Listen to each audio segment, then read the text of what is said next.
All right, just holler if you can't see my screen, but I am going to hope that you can see it. I wanted to kick things off today with a little bit of a scenario, and I think it might feel familiar when I say it to a lot of you, especially if you're a content marketer and you're coming from that world. So let's say, for example, you have pretty ambitious traffic KPIs to hit, and those traffic KPIs have prompted you to decide on somewhat of an aggressive publishing cadence, maybe 2 posts per week, which for a small team, or maybe it's even just you, that is keeping you very busy. Most of your posts do okay, but for the most part, when you look back at your month over month traffic, things are for some reason still stagnating. And that's the unfortunate reality for a lot of us who work on sites with a lot of legacy content. Blogs and other content properties that have been around for a few years definitely have their work cut out for them. And that's because of something called content decay. Content decay is the natural deterioration of content performance over time. It looks like this, and it has a variety of causes. So for one thing, Google is constantly tweaking its algorithm so that the SERPs better match the intent of people's queries. Your competitors are constantly vying for your spots. Information is constantly falling out of date, and your website is changing all of the time.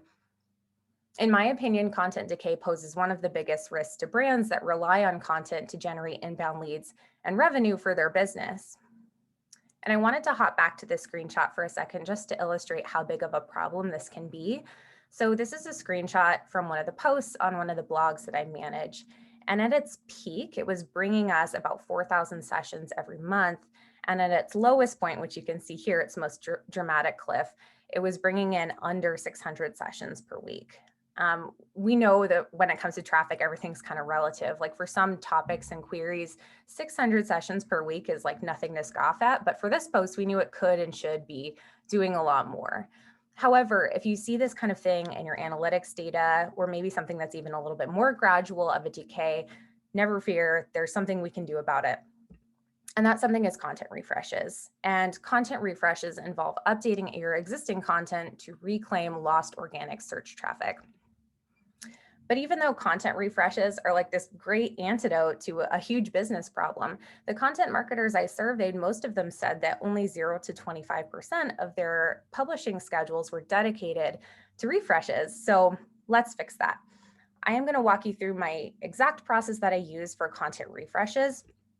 It has 3 main buckets or categories of steps: identification, execution, and iteration. So the first step, of course, is identification. How do we even know which content needs to be refreshed? Because we're talking about organic search performance, this isn't something that we can guess at. Like our gut is not going to tell us what to do, but we do have tools at our disposal that can help with this. And they're tools that we're probably all pretty familiar with already.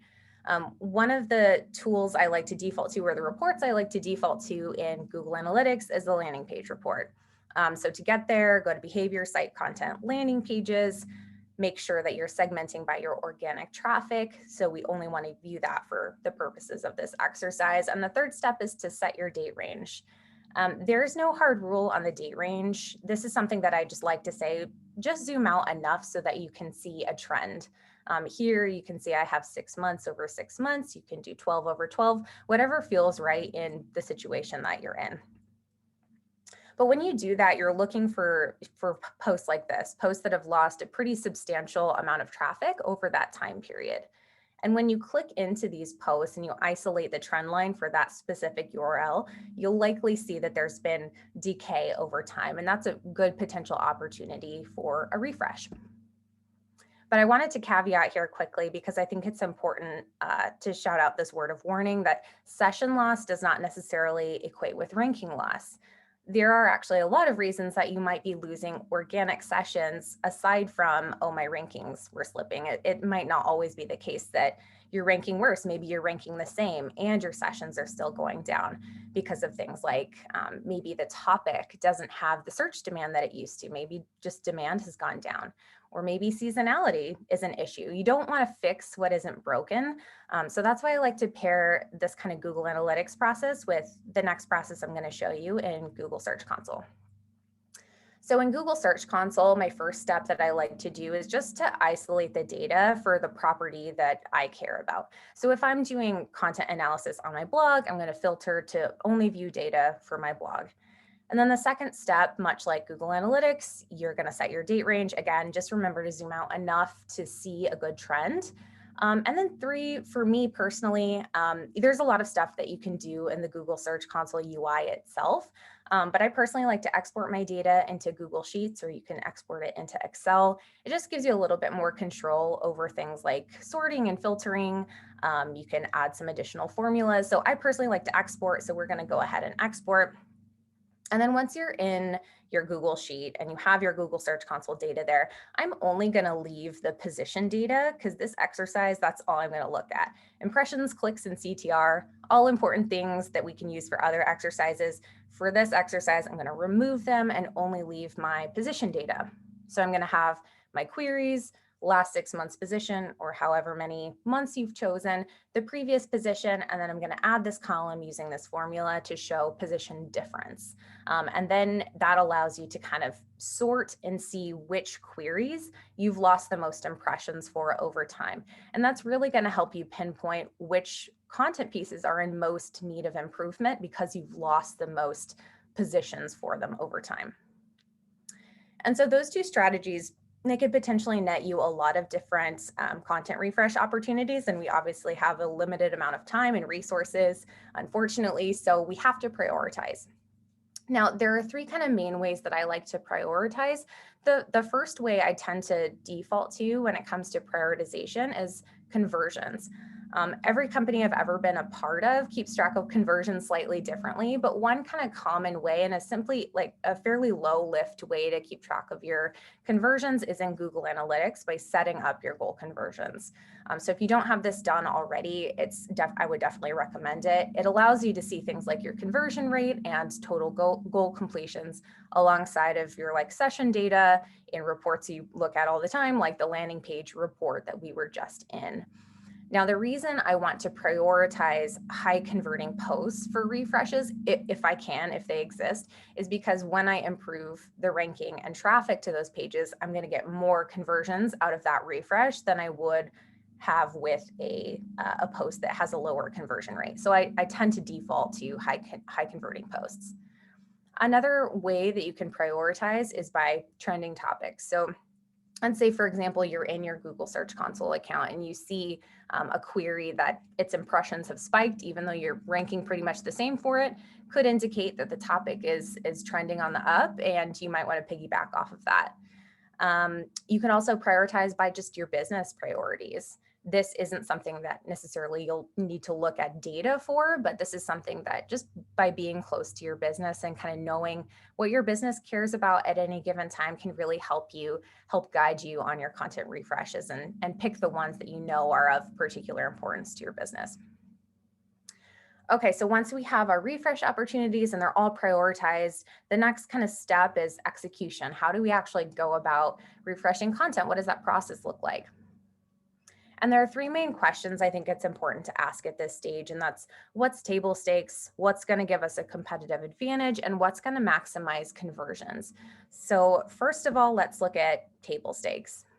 And because I'm looking at organic search performance decline over time, I think one of the most important questions we can ask is which queries has this post lost the most positions for over time? And the screenshot's probably going to look familiar. That's because we're using the same exact process as we did in the Google Search Console process we just went over a couple slides ago. The only difference here is that instead of looking at data from my entire blog, for example, I am only going to filter to view the query data for the post that I've chosen to refresh. That's going to show me all of the queries that post is getting impressions for, and we're going to be able to see which queries that post has lost the most positions for. And that's really going to be helpful because more often than not, I find that a lot of times these posts that we need to refresh, sometimes they're ranking pretty steady and they're still ranking okay for some queries, but there are a handful of queries that we've really declined in performance for. And so I want to focus there rather than fixing something that isn't really broken in the first place. So I think another step that's important to take is just seeing what is ranking. If not you, then who is ranking.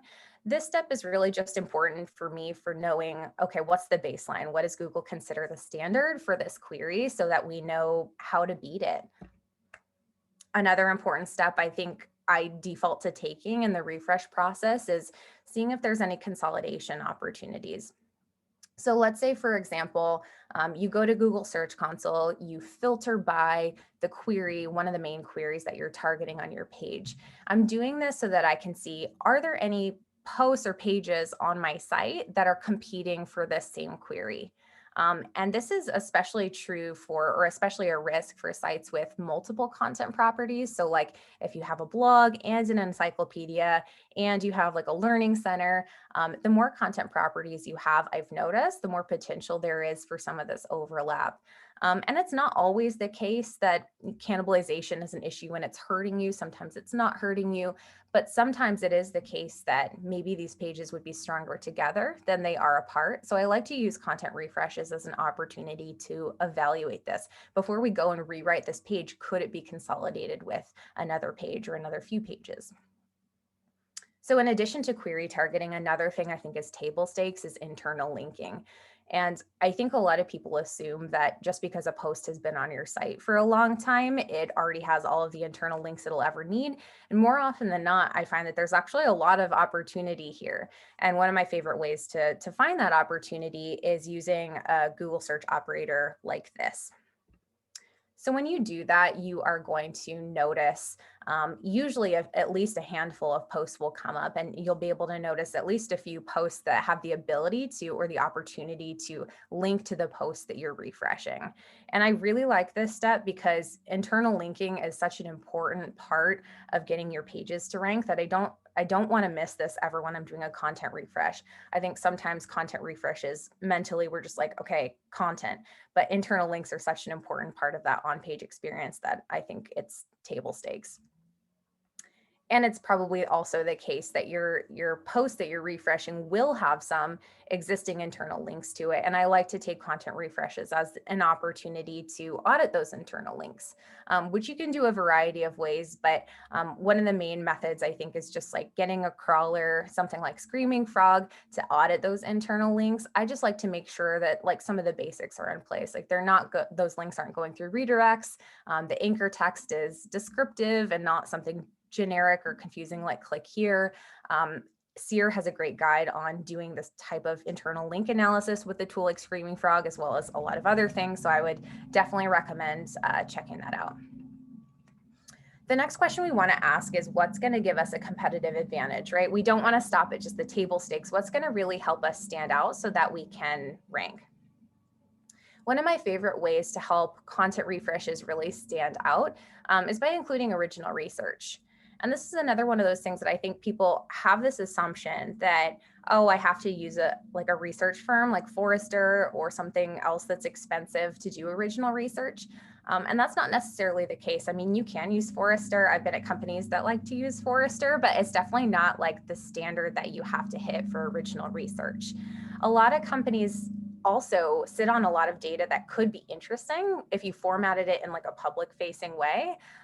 So in this example here, it's Shopify's BFCM data. And this was the result of content marketers working alongside the data science team to pull this information into a public facing format. But even if that's kind of off the table and it's not something that is feasible for you, there's definitely other like lower lift ways to do your own original research with free tools like Google Forms, SurveyMonkey, and Typeform. Another thing I think can really help your content refreshes stand out is sourcing original expert quotes. So this is something that I think personally, it's one of my favorite things to include, but a lot of people are like, where do I go to find expert quotes? So here are a few examples that hopefully are helpful. Hopefully at least one of these sources will pan out for you if you're not already using it. So I personally like to go to my sales team. They're talking to prospects every day. A lot of times they're looking for ways to kind of maintain the relationship and even flatter them. So if they're talking to a prospect and that prospect is someone you think could be valuable and contribute a valuable quote to your article, they would probably be more than happy to make the connection. Your partnerships team, if you have one, is usually more than willing to connect you with a partner who's an expert, maybe in a topic that you're writing about.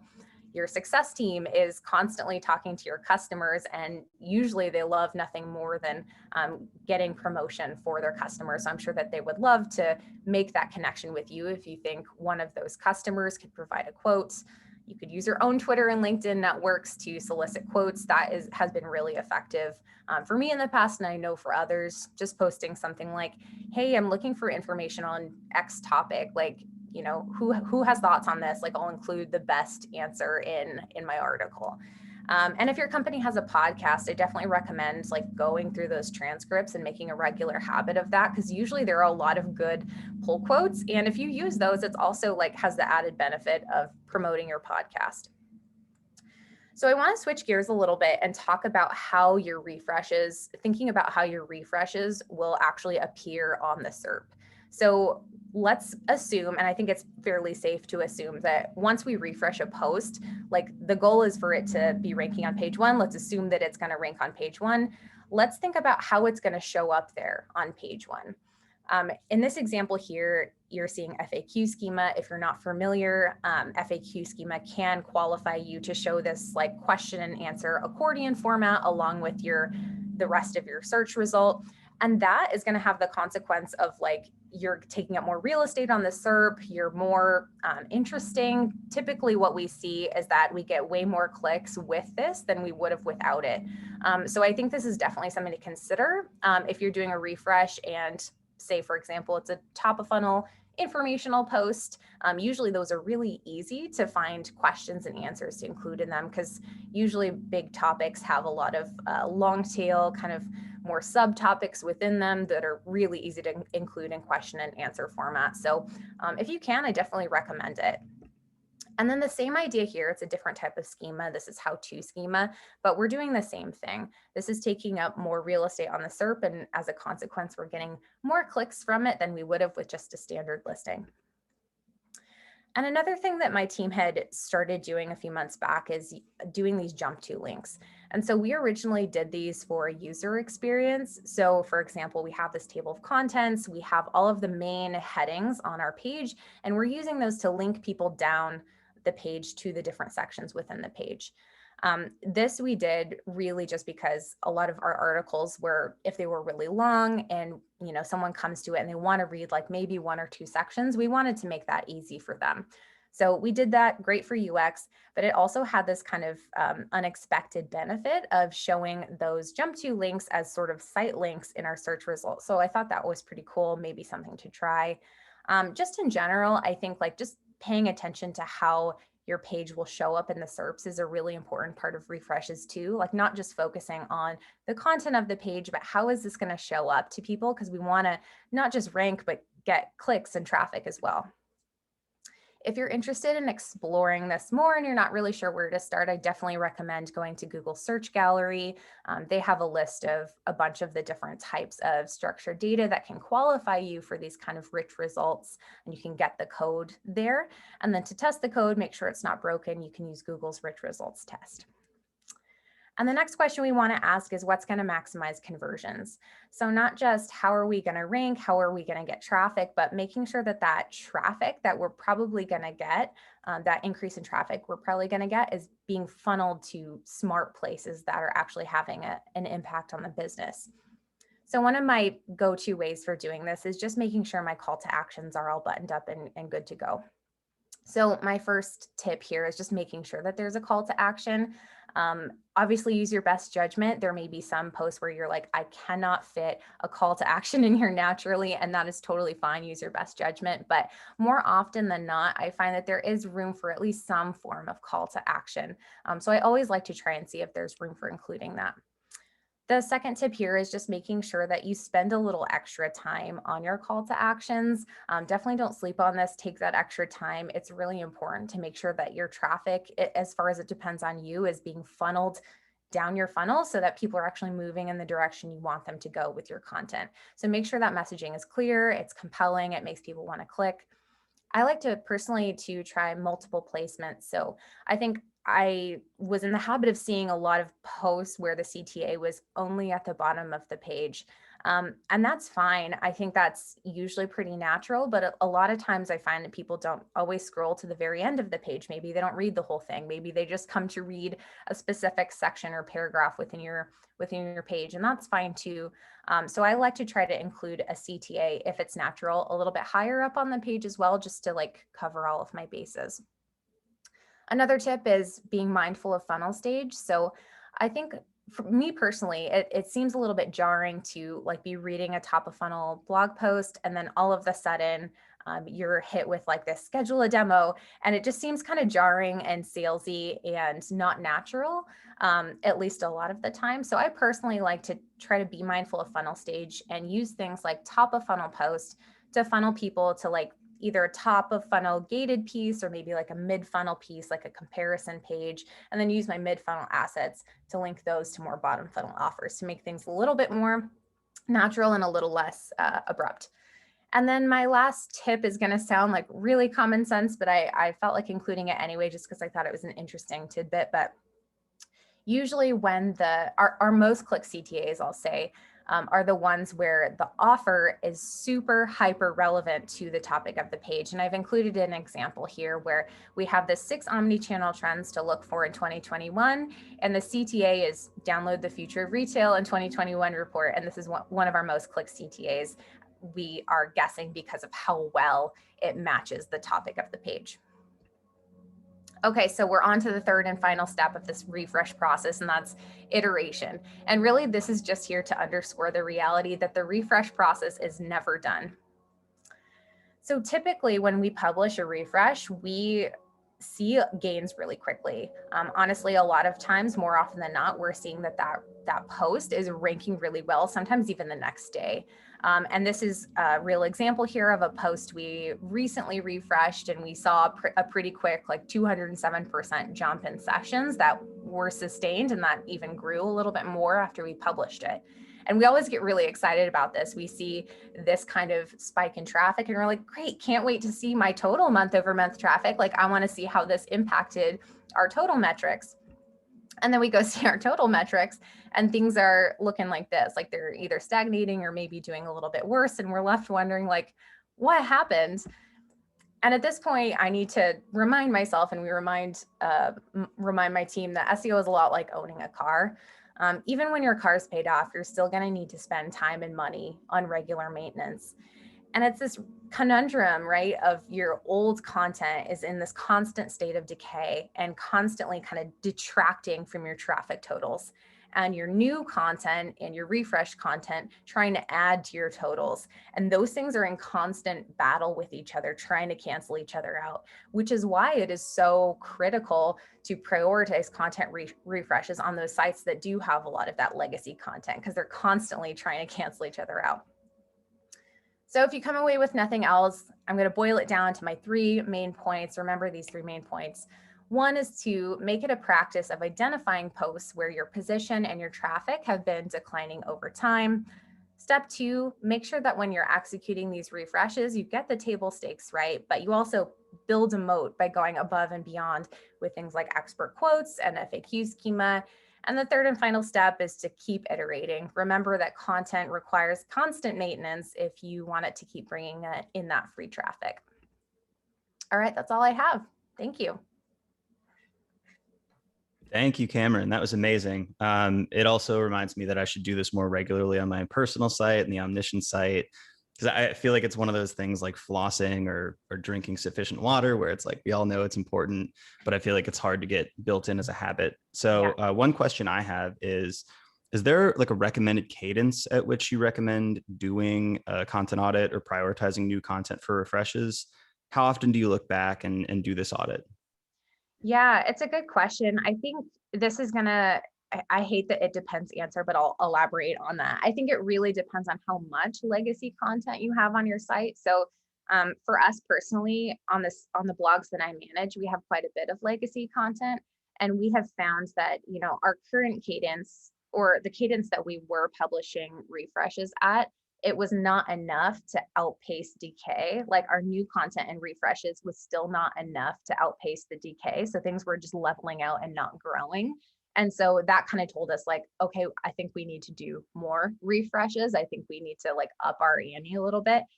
So I think it's just a matter of looking at your traffic totals and seeing like, okay, if I'm publishing new posts and refreshes and I'm still kind of like not growing at the pace that I want to be, or we're stagnating, I think that's your key to like, we need to up the refresh cadence a little bit.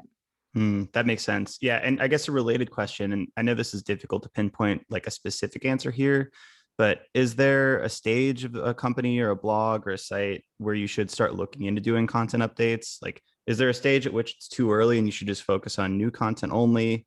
Do you have any general kind of heuristics or opinions on when a company should start looking into doing kind of historical optimization versus just new content? Yeah, I think when you look at your traffic totals, like if you notice that things are on the decline, I think that's like a stop everything. We're kind of too late to the game, but like let's try to do this refresh process. I think in general, after about a year, anecdotally, I noticed that content tends to start dwindling, even if it's on like an evergreen topic. I think a lot of times I hear like the impression that, okay, if a post is on an evergreen topic, then we're like kind of good to go unless information changes. And I found that that's actually not the case. I mean, it's certainly, the decay is certainly more pronounced on posts that are on things like trends or just other dated information. But decay still happens on evergreen topics, and I think that's because Google's just constantly trying to like keep information fresh and make sure that they have like the most up-to-date knowledge, or they're ranking the most up-to-date knowledge on the topic. And so yeah, for whatever reason, I've noticed that even evergreen topics after about a year can start to dwindle in traffic, but it's really like site dependent. So I would definitely just like, again, like live in your analytics and your own metrics to see when it makes sense for you to start having to worry about that. But yeah, I tend to find that after about a year, if you have like a pool of content, it usually starts to dwindle. Totally. And then one last question. Do you have a promotion or distribution process for when you refresh content? And, if so, does that differ from the promotion or distribution content or process for net new content? Yeah, I mean, like when we're talking about updating for the purpose of like regaining rankings, like Google is my distribution engine. Like they're distributing my content to people who are searching for those queries. And that's the primary intent of why I'm refreshing these posts. But certainly, like there are other things we do. So, like, depending on the resources you have, like we have a social team kind of built in to our content marketing team, and they do a lot of promotion. They're kind of in the habit of, they do a mix of like social first content as well as promoting things that are on the blog. So we do that. We also have like a prospect newsletter that we typically include like our new and refresh content in there as well. And that usually does pretty good. So like our top drivers after Google are things like email and social. And we tend to find too that when we do refreshes that include things like expert quotes, the experts who are featured, they are Hmm. also kind of promoting this, and we get a lot of referral traffic from that too. So kind of if you include those expert quotes, you don't have to, but if you do, that's kind of part of the distribution engine of those posts as well. I love that. It's such a win-win because you're making the content better and then you get kind of a natural distribution from it as well. Right. Awesome. Well, thank you, Cameron. This was super Yeah. clear, insightful, lots of practical takeaways. So thank you so much. Yeah. Thank you.